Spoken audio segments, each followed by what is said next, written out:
Sasampahan ng ethics complaint si Cavite 4th District Representative Kiko Barzaga ng dati niyang partido ng National Unity Party.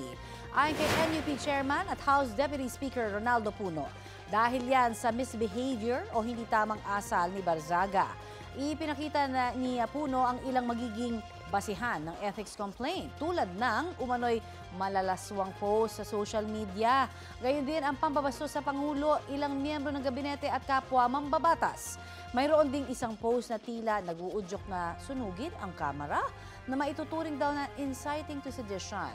Sinisikap pang kunin ang pahayag ni Barzaga tungkol sa ethics complaint. Sa isang Facebook post, sinabi ni Barzaga na nagkakamali si Puno dahil siya raw ang nananawagan para sa kapayapaan.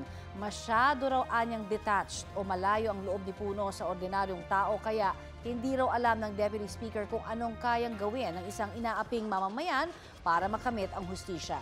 Sa sesyon sa plenaryo kahapon, nag-post din si Barzaga ng pagkanta at pagbatiko sa Kamara.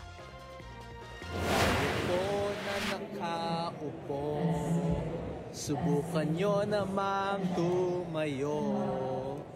At baka mamyaw meow meow, meow meow meow meow meow meow. Magbabago na ang House of Representatives. We will bring justice into this corrupt system. Tinan niyo nga itong mga pinapakita niya. Yan ba kilos siya ng matinong congressman? Yan ba yung papayagan natin? We want to establish standards of behavior that will apply to everyone. And if you get to Congress, you are presumed to be sound of mind.